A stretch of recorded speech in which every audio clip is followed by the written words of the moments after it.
Okay, all right. We are in Parashat Beha'alotcha. The first thing I want to do is give you a quick summary of the Parsha.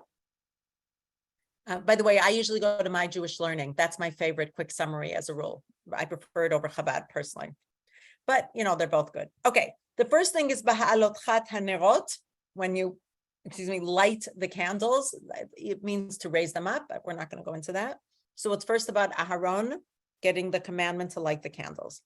And then it's about the Leviim, and the Levites actually get appointed to be in service to God. Then God says to Moshe that Bnei Israel should make Pesach. Moving on, it's about the Ananei HaKavod. Remember the clouds? There were the clouds during the day, and the Amud Ha'esh, the fire at night, the pillar of fire at night. And the Anan, the Amud Anan, the cloud, actually told them when to travel. Okay, just giving you the highlights, really. And sometimes they stayed somewhere for a long time. In fact, one teaching I heard was that they stayed somewhere for 38 years out of the 39, 40. I don't know if that's true. It's interesting. Continuing on, the trumpets, the chatzotzrot, God gives Moshe instructions about the trumpets. When they're blown when they have to call people together. That makes sense. Sometimes it's about a direction for the journey. It could be when they go to war. Continuing on, they remember Vayi bin Soharon, Vayomer Moshe Kuma, right? That's in this week's Parsha. It's the upside down nuns. Remember them? Anybody remember them? Look them up if you didn't have them. You know what, Lance? Could you send it to me later by email? It'd be much more helpful to me. Okay, Lance, I would appreciate it. Thank you. So remember that's in this week's Parsha. The upside down nuns. I used to play a game with my friends I grew up in Boston, and they had the Chumash game, and you'd open the Chumash randomly, and you'd have to guess how many pages till the next big thing. The next big thing could be Shema, or the 10 Commandments, the 10 utterances, or the upside down nun, or the end of a book. I don't know why we did this, but the upside down nun had the most points of all of them. So if you don't know about it, look it up. There's actually an upside down nun and in the Torah, and it separates it. Some people, sages said it's 3 books of Bamidbar, before the nuns, Vayi bin Soharon, and then after the nuns. But we're not talking about that now. And then, as always happens, Bnei Israel complained. They complained about this, they complained about that. God brought them fire, which killed some of them. They complained that they are only eating man. They want to eat meat and fish and fruits and vegetables like in Egypt. That's what happened in Exodus. Yeah, Stuart, I know I'm just rushing through. Thank you. I'm rushing. Of course, it happened to all of them. Stuart, wait 1 second. Time out. Stuart, time out. Let me go through the Parsha and we'll get to the Haftarah, okay? 1 second. And then Moshe actually says, I can't carry the burden alone. So God says, gather 70 people. They get the quails, remember? The Bnei Israel complain they want meat, and God says, I'm going to give you enough meat. It's going to come out of your nose. You're going to be so sick of it. And lastly is the story of Moshe, of Aharon and Miriam speaking about Moshe. That's the last story. That's very powerful. So I don't know if you remembered all of those pieces I told you. We're going to look for connections in the Haftarah, but I wanted you to know what's in the Parsha. So who would like to share this? I am asking somebody to share about what's the story of Aharon and Miriam speaking about Moshe. Anybody remember that and want to share it? I know what happened to them. I know what they did. Sure. Stuart, tell us in 2 sentences. They made her what's it again, leprous. They made her. They banned her.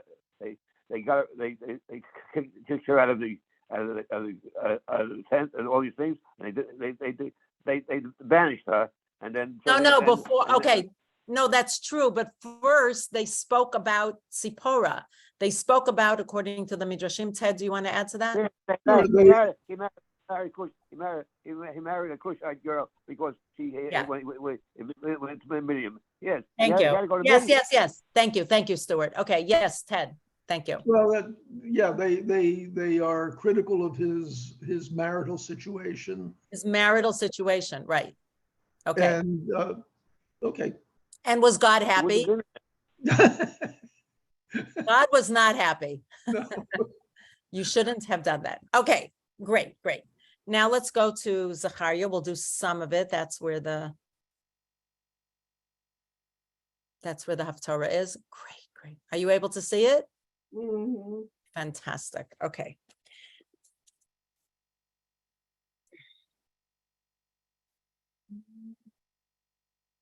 It starts in verse 14. By the way, this is read also on Chanukah, Shabbat Chanukah. Roni v'simchi. Shout for joy. People can see it. It's large enough. It's okay. Okay. Roni v'simchi. I actually know somebody who was born on Hanukkah or right around Hanukkah, and they named her Roni or Roni because of the Haftarah, which is really beautiful. That was read. And it's interesting. Why is it read on Hanukkah? Because from a few reasons, which we're going to see, but one of them is it's right after Chanukah HaMishkan. It's right after the dedication, but there's more. So this is talking about the end of days. Roni v'simchi bat Zion. This is talking about that God will, that day when it happens, that God will come back. Sorry, I'm already telling you. V'shachanti b'tochech. I will dwell in your midst. Does that remind anybody of anything in the Torah? V'asuli Mishkan. Yes, Helen. The Mishkan. The Mishkan. So we just finished dedicating the Mishkan. And it's so beautiful that it's repeated that God says that we, the Bnei Israel, will make a dwelling for God, and God will dwell bitocham, in them, meaning in the people. I don't want to go into it, but it's beautiful that it says here, v'shachanti bitochech, I will dwell in your midst. This is actually in the singular, meaning in the nation. And that day, many nations will attach themselves to God, continuing on, and God will claim Judah, Yehuda, meaning us, Bnei Israel, a special portion in the Holy Land, in Eretz Israel. Will choose Jerusalem. Okay. Now, this is the more of the Ikar, the principal part of the Haftarah. Yehoshua, we know Yehoshua as Moshe's disciple. This is a different Yehoshua. Okay, one second. Let me just tell you when. I should have done this first. When did Zechariah live? Does anybody know? When did Zechariah live? In the end, till the end. Zechariah was at the time of the return after the Babylonian captivity. Exactly. Yeah. At the time when the second temple was starting to be built. So first of all, that's situating it in time, and talking about the second temple, that it was different. The building, let's just remember, the first temple was built by Shlomo HaMelech, with a lot of grandeur and a lot of money, and it was fantastic. It was, I don't know if anybody ever, I used to read Legends of Solomon the King as a child, and the throne was fantastical, and the Beit HaMikdash was beautiful. But this is the second temple, and the second temple, when it was built, it wasn't immediate. It was, the Jews were given permission by the king of Persia to come back to Israel and rebuild it. But who came? Those who didn't assimilate well, those who were not the scholars, those who were not wealthy. It was a little bit of ragtag group that came back to Israel. So you could imagine that the second temple was not being built with any kind of the same pomp and circumstance and joy, or I don't think joy is the right word, but celebration, and they didn't have a lot of money. And really the second temple was not as grand as the first one. So that's just the setting for when Zechariah lived. I think that was important. He was a contemporary of Haggai and Malachi. Yeah, Ezra was also around them, but they are the last of the prophets. The last of the prophets that we consider prophets. Other people said they were prophets. And Yehoshua, who was a direct descendant of Aharon because he's a Kohen, he was the high priest. I was shown Yehoshua, the high priest, standing before the angel of God. And this, I thought of you, Lance, the Satan, the accuser, was standing at his right to accuse him. And God said to the Satan, God rebukes you, accuser. God who has chosen Jerusalem rebukes you. So what happened here? What is the Satan accusing him of? I wonder if it said it here. Oh, accuser rather than Satan. That's interesting. So here's what happened. Yehoshua's children married non-Jews. His sons married non-Jews. So the Satan was saying, you are not worthy to be the Kohen Gadol because your children married non-Jews. Any thoughts about that? Because remember what God said. God's like, I chose. You have no right to say this, Satan. Here, let me put that up again so people can see it.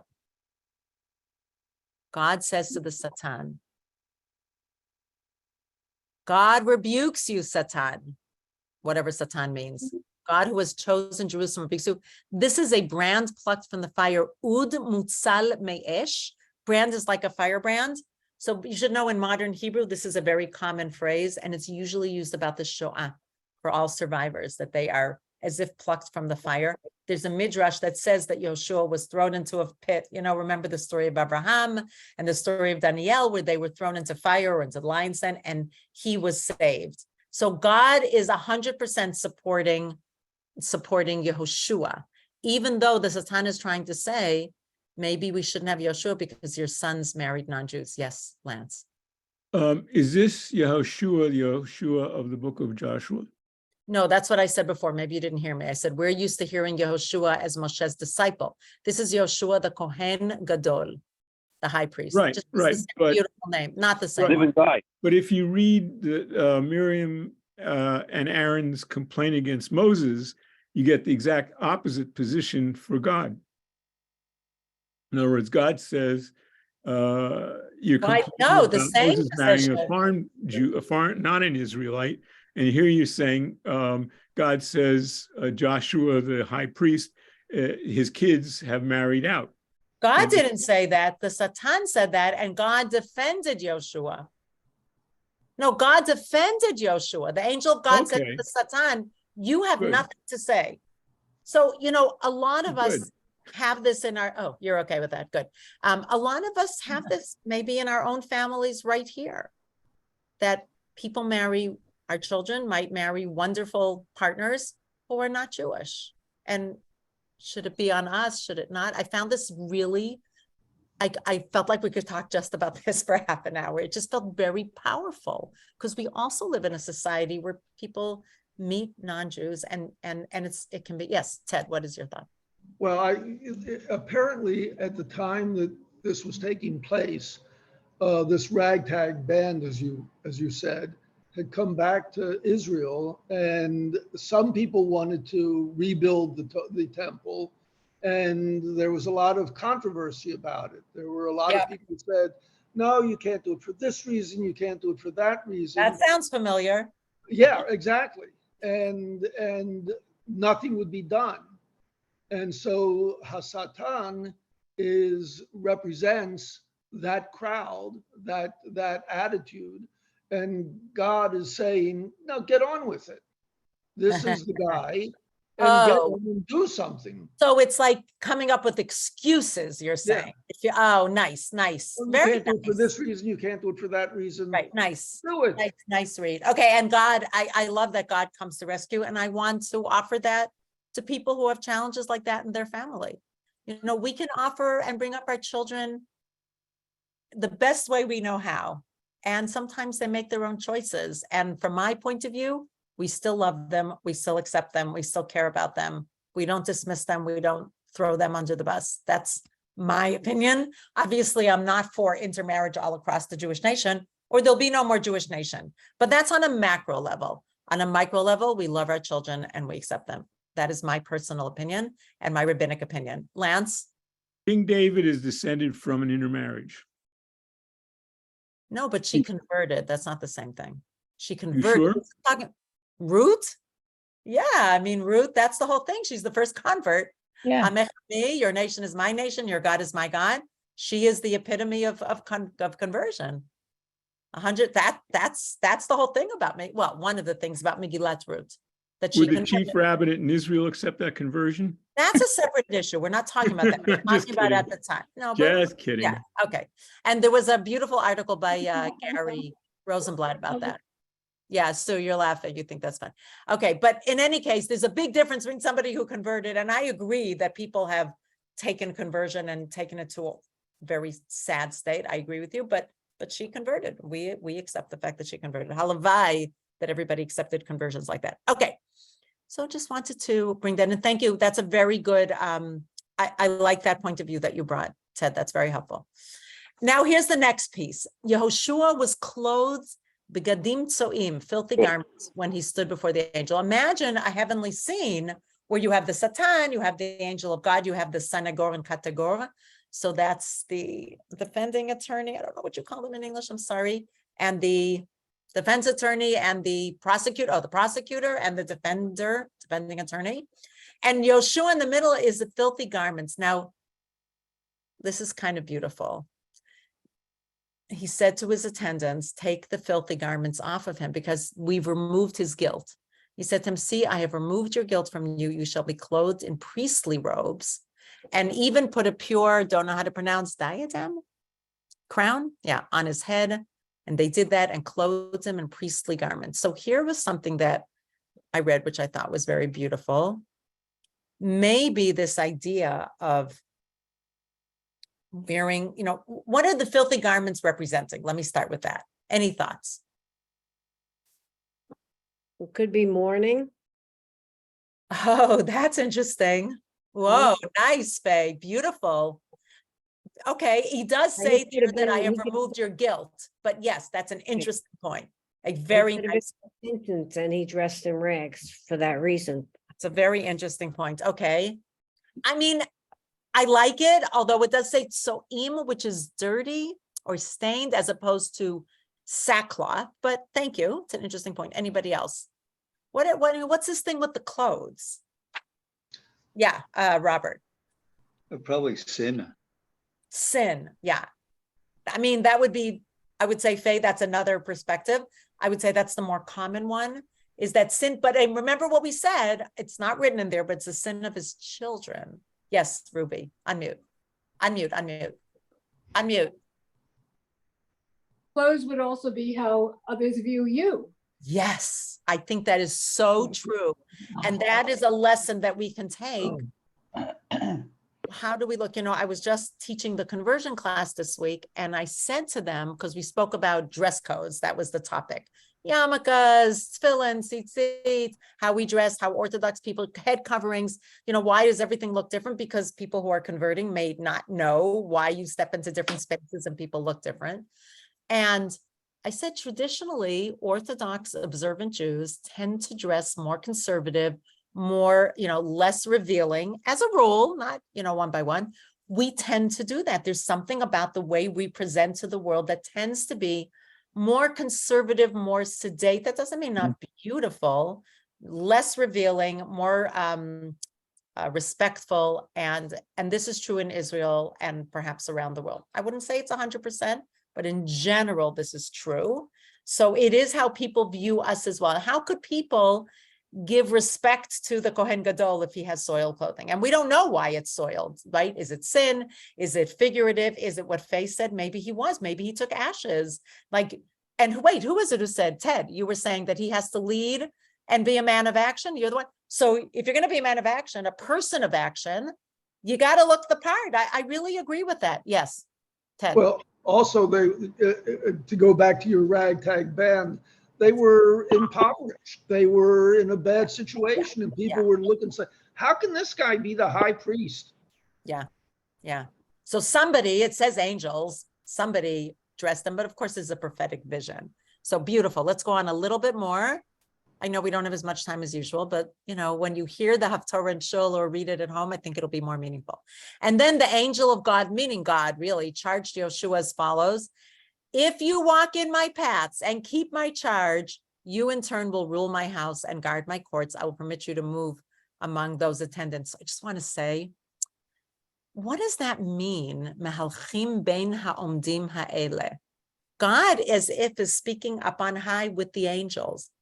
It feels a little bit, one of the commentators, here I'm going to put it in, I will permit you to move among these attendants, that this is saying that Yehoshua, I'm putting into the chat, okay, that Yehoshua would be allowed to come up to the heavenly abode. And that reminds us a little bit of Moshe when God says to Miriam and Aharon, you're saying something against Avdi Moshe?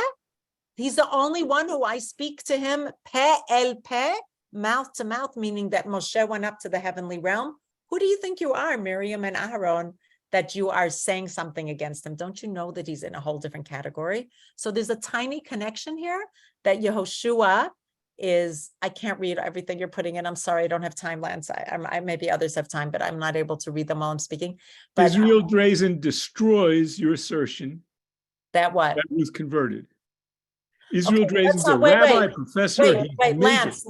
Lance, that is so not the topic today. Can we leave that aside? That is But the you made a accept- statement. I love you. I love you, Bracha. I think that No, you're but terrific. that's the accepted say rabbinic is that she converted. That's the accepted. I'm not saying that there aren't those against it, but that is the mainstream accepted. And I just don't want to, I just don't think it's relevant here to Well, talk why about don't you it. let We don't have everybody? time. Why don't you let us decide that for themselves? Let everybody read the article and decide for themselves. Well, that's I could fine. be I wrong. just don't think we have time about, 100%. I just don't think we have time to talk about it. That's all. I won't talk about it. No, because we're talking about the Haftarah. That's why. That's why. I'm not disagreeing. I'm glad that you're sending it. That's awesome. I just don't think we have time to talk about it. And I agree that probably some people don't agree. That is the accepted, is that she converted. And that's Amech Ami, that your God is my God. We'll be buried in the same place. That's how you could accept Judaism. Okay. I was giving you one connection, another connection to the Torah and the Haftarah. So, hearken well, O high priest Yehoshua. This is again still coming from God. You and your fellow priests sitting before you, for those men are a sign that I'm going to bring my servant the branch. Now, this branch, remember we had one Haftarah where we said that it looked like the Davidic, how it's called, dynasty was dormant, but that there would be a sprout, a branch that would sprout, that would grow. And so this is what God is promising. Tzemach. Tzemach is a branch or a plant. We're going to continue that.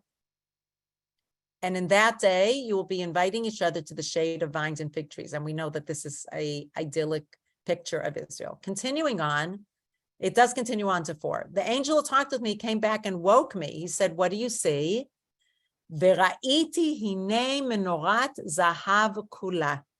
I saw a menorah. So here you see a perfect connection to the Torah reading, which is about the Kohen Gadol lighting the menorah, and to Chanukah. Remember, we said we also did on Chanukah.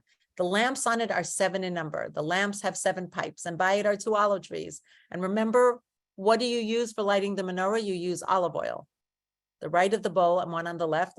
But I, meaning Zechariah, asked the angel, what do these things mean? The angel says, do you not know what these things mean? And I said, no. Then he said, this is the word of God to Zerubbabel, who was a descendant of David. Ki lo b'chayil v'lo b'choachim beruchi, amar Hashem, not by might nor by power, but by my spirit, said God the host. That's how I appear before you. Okay. And that connection, that's another connection with Zechariah not understanding something compared to Aharon and Miriam not getting the relationship with Moshe and God is different from their relationship to God. So any of those feel like they connect for you? Any thoughts about the Torah, Haftarah?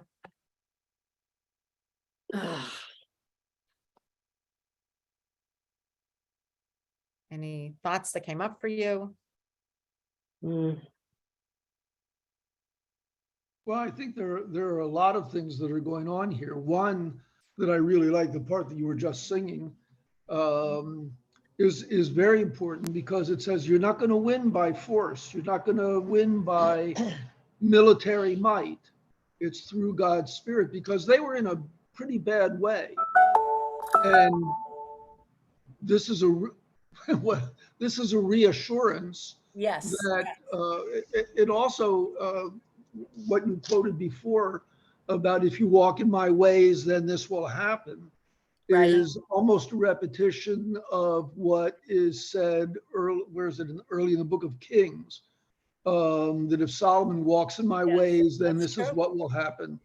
Right. So, it's this constant promise that if we are faithful to Mhm. God's teaching, things will work out. And we can't do it by force. We can't win by force, by military might. We can when God is with us, but in Well, this case, right. But then it's because God is with us. correct, Kim Baruch, right. No, that's true, but I really like what you said, that given the circumstances where they don't have might and strength, that God, but I'm with you. And that's a very, Kilo b'chayil v'lo b'choach, Kim Baruch Amar Hashem is a beautiful quote that it's not just not brute strength, it's not your own strength. Like we have to take from this is Ruach Hashem, the Spirit of God. Whether you're an army or not, it's the Ruach of Hashem. And as people always say, the continued existence of Judaism, of Israel, is a miracle, because for all these centuries we didn't have power, Mm-hmm. but we survived. Yeah. Again, Ud Mutzal Me'esh, which is Yeah, the yeah. emperor saved from the fire literally over so many years, whatever the fire was. Yes. All right. That's what I wrote. Now we could branch out to other topics from my point of view, because I've finished presenting, what the Torah and Haftarah, and I'd love to hear any thoughts about that or about anything else. I keep going back to the comment, as you say, about the sins of the children, which is Yes. a topic that Miriam complains about. And then I go back to Wait a the, minute. what Wait 1 second. The sins of the Miriam's children, complaining about Yehoshua. is, Yep. right? And we have a pasuk that says the reverse. It says the sins of the fathers will be visited on the children. It's not the other way around. We pay consequences for bad lessons. And Poket as zon avot al banim. Yes, right, the sins of the fathers would be, yes, that's true. right. So it kind of implies that the parents are responsible for teaching at that point. They sin, so they become the role models. So in that direction, Ah, it like makes sense that they influence the next generation. yes, that But makes then- a lot of sense. Yes, so what you're saying is that the sin of the parents would be that they did not, in other words, you could have two children, one of them who goes in a wayward path of whatever that means, and was taught well, and one who wasn't taught well, but it would be the one who wasn't taught well where that would be kind of the sin of the father. Is that what you're saying, Faye? Basically, it doesn't go from bottom to top. It goes from Yeah. top to bottom. Top is the role model. Mhm. Yep. But at the point you reach the level of the children, you can't blame the children, the parents for the children's fault. At that point, the children are On their own. on their position. They have to reverse. So I can see consequences of the father affecting the children, but not the other way around. By the time they become adults, it's their job to take control and do whatever revisions, to get Yeah. out of the hole that's been dug. I in a think way. that many people feel guilt and feel shame when their children marry non-Jews. And it's not something that's easily talked about. I know we have more than one person in our community who has come to speak to me privately about it because they have shame or embarrassment or are not sure how people will look at them if they knew that their children are married to non-Jews. And I think this is a thorny, difficult subject. No, I agree with that. I just think that the Bible takes attack of responsibility and consequence in the opposite direction. Mm-hmm. Yep, I've I hear gotten that. it Yes, which interesting. makes it seem like an excuse, as Ted said, right? They were looking for an excuse. Well- Vivian, yep.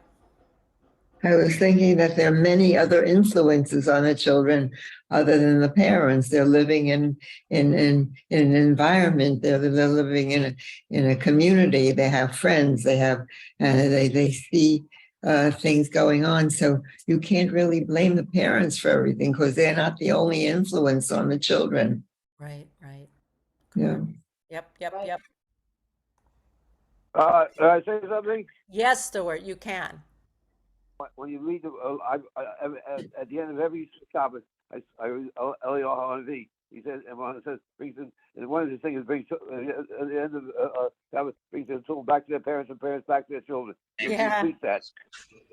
Beheshiv levavot. Yep. Yes, I find that very powerful. And I think if we learn about Eliyahu, we will definitely be learning about that. Yes, that's a beautiful pasuk. I think we spoke about it when we had that in a Haftarah, but we'll probably revisit it. Yes, Ruby. Thank And you. it's also Wait. the end of Shabbos. Yes, yes, correct, correct. Yes, Ruby. Wait, you went off. Okay, Go well, back I on was video. just going to say that God is our ultimate parent. So talk about blame or not blame or kind of hard. Nice, nice. I don't think so. I don't think that's the ultimate thing. You don't think so? No, because you know why I know that's not true exactly 100%. Because when Joseph before Joseph about Jesus, he said to Joseph, "You're not my father. God's my father." Well, I love my father very much. He died horribly, and he's my father. God is my physical, psychological father, but God is my real father. I think that's My father. I love my father. He no. didn't love his father. That's my thing. Stuart, I love my father. Yeah, of course, of course. We're not taking that away. I think Ruby is saying that our spiritual Avinu Malkeinu. Yeah, but that's right. But yes, but my father is really my father. That's all. I love my Correct. father. He died out. Yep. I hear that. Thank you for sharing that. Yes. And for everybody, they have their father. And by the way, there are people who did not have a loving relationship with their father. So I'm putting that out there as well, or didn't know him or whatever. Any other comments? Lance, I'm going to ask you again if everything that you wrote in the chat you could send to me by email so that I'll have time to really read it. I would appreciate it, Lance. Sorry. Yeah. Wait, you're muted again. Go Yeah, I on. know. Okay, great. Just if I may make a suggestion Yes. that you look into the relationship between Eliyahu and Elisha. I thought of that. Eliyahu and I thought Eliyahu and Elisha could be not just that, maybe contrasting them, comparing them. Absolutely. Yeah. I think that'd be great. Yeah, so it'd be interesting to see if we'd want to do Eliyahu by himself, Elisha by himself, and then compare them, or do it throughout, or do a few weeks. I know, I agree. Great. I think it's so Great rich. idea. Yep.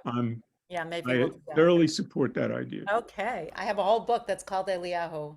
I don't think we'd get through the whole book, but that's a great idea. Thank you. Somebody just wrote a book, I think, about Eliyahu. May I make just one quick point? And that is, if you click on the URL, you go straight to the article. Now, I do tons of Zoom things, and this is one of the rare places, in fact, the only place that I know you can click on it's a blue URL, you can click on it, and you go immediately to the article. And I try to make sure that you can do that, but just try it for fun. Click on one of those blue URLs and test me. Oh, no, I'm sure they will. I see that they will. They're clear.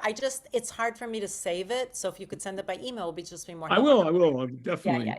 So Well, people I who want promise. to, you can click on it. Because I'll do it in my own time. Okay, friends.